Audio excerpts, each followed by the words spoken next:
Selamat datang di channel Trading for Better Life. Selain video ini kami juga mengupload ada video lagi pada jam 8 malam nanti akan menganalisa satu emiten yang akan membagikan dividen dengan yield 7% lebih.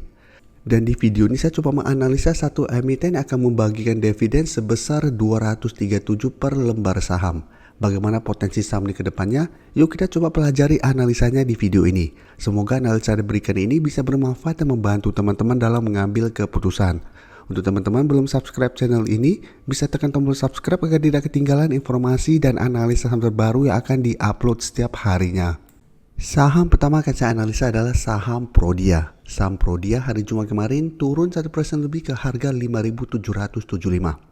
Bisa kita lihat di grafik, cara tren Prodia saat ini trennya masih bergerak sideways. Dan bisa kita lihat masih kesulitan untuk break resisten kuatnya di garis EMA 150. Jadi hari penutupan hari Jumat kemarin, Prodia tepat berada di atas garis EMA 150 sehingga belum terkonfirmasi break. Dan jika kita lihat dalam satu bulan terakhir, Prodia beberapa kali mencoba break garis resisten ini masih gagal break. Sedangkan untuk support bisa kita lihat saat ini di sekitar 5.550.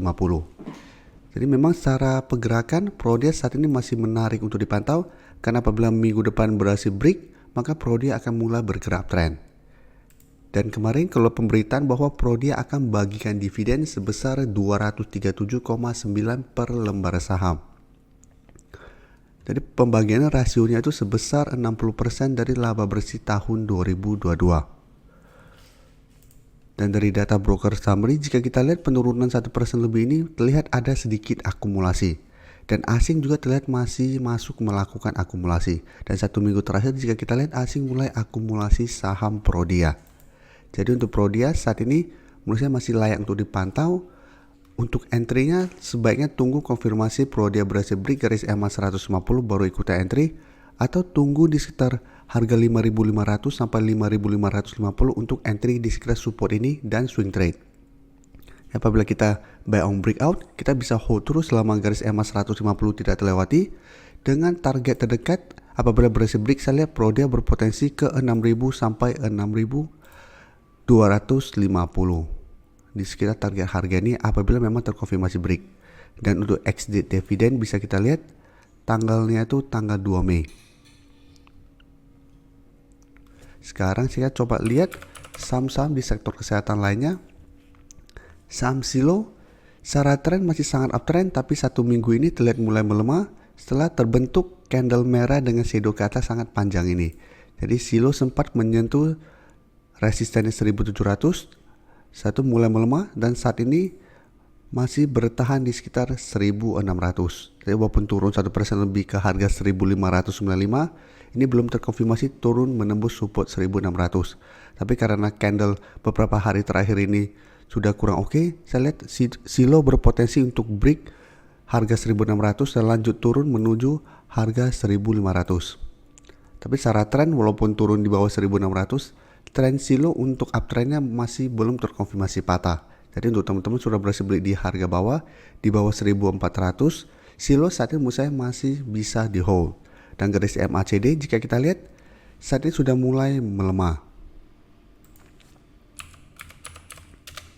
Dan dari data broker summary juga bisa kita lihat penurunan 1% lebih ini ada sedikit distribusi, sedangkan asing juga terlihat masih masuk akumulasi. Jadi Silo apabila teman-teman ingin coba pantau, menurut saya masih bisa coba watchlist saham Silo ini, tapi best buy-nya menurut saya adalah tunggu di sekitar 1500. Jadi tunggu Silo turun menembus 1600 mendekati 1500, apabila masih bisa bertahan dan rebound, menurut saya baru lebih aman untuk entry-nya. Dan selama masih kuat di atas 1500, garis uptrend Silo masih belum patah sehingga masih ada potensi untuk melanjutkan uptrend-nya. Selanjutnya saya akan analisa saham Hill yang bisa kita lihat secara tren Hill memang trennya masih bergerak downtrend karena masih berada di bawah garis EMA 50 150. Tapi satu minggu terakhir ini bisa kita lihat Hill sudah mencoba untuk rebound dan bangkit dari downtrendnya. Jadi setelah turun dalam, Hill menyentuh 1300, setelah itu bisa kita lihat mulai rebound. Saat ini mencoba untuk break resisten di 1400. Dan di atasnya memang masih ada dua resisten kuat di garis EMA 50 di harga 1430 dan resisten EMA 150 di sekitar 1460. Jadi selama Hill gagal break kedua garis EMA ini, secara tren Hill belum uptrend. Dan garis MACD jika kita lihat saat ini sudah mulai bergerak naik.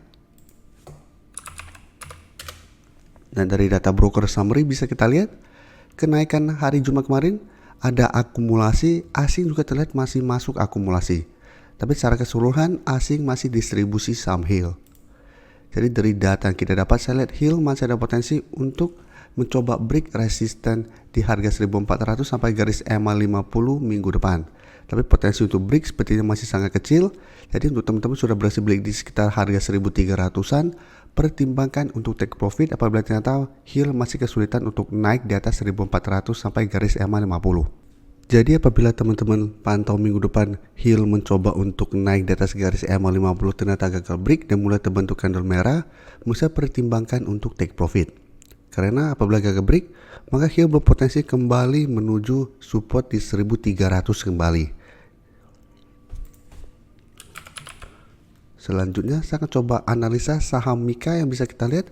Secara tren memang saat ini sudah mulai melemah setelah sebelumnya masih kuat berada di atas garis EMA 150. Hari Jumat kemarin Mika naik 1% lebih ke harga 2780.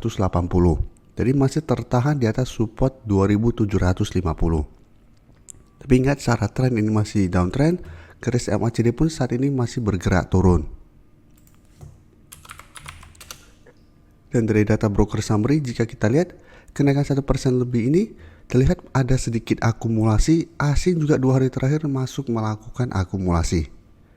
Jadi untuk Mika apabila teman-teman mau coba swing trade masih bisa coba tunggu di sekitar 2750 atau di sekitar support ini, karena memang support ini jika kita lihat beberapa kali masih bisa menahan penurunan dari saham Mika.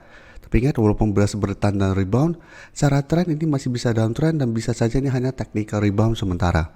Jadi apabila teman-teman entry support ini pertimbangkan untuk take profit apabila ternyata Mika juga masih kesulitan untuk naik pada saat mengetas harga 2850 sampai garis EMA 150 saat ini di sekitar 2890. Jadi paling aman swing trade saja, take profit apabila ternyata gagal break. Karena Mika juga masih ada potensi kembali turun mengetes support ini atau malah menembus support di 2750 dan melanjutkan penurunan. Karena secara tren bisa kita lihat sudah mulai downtrend dan garis EMA 50 pun mulai bergerak turun, jadi harus hati-hati. Sebelum saya lanjut analisis saham berikutnya, saya ingin memberikan sedikit informasi bahwa saat ini channel YouTube Trading for Better Life sudah mempunyai fitur membership. Jadi fitur membership ini apabila teman-teman mau join bisa tekan tombol join ini. Bisa kita lihat di sini. Cukup dengan 29.900 atau 30.000 per bulan, teman-teman akan menjadi bagian atau member dari channel YouTube Trading for Better Life. Jadi teman-teman bantu mensupport channel ini. Dan dengan menjadi member, teman-teman akan mendapatkan live streaming setiap hari Minggu pada jam 9 malam. Untuk informasi lebih lanjut, teman-teman bisa pelajari di video ini. Terima kasih telah menonton video ini. Like dan share video ini bila bermanfaat bagi teman-teman. Dan support channel ini dengan cara tekan tombol subscribe agar channel ini bisa makin berkembang dan bisa membantu lebih banyak orang lagi. Terima kasih.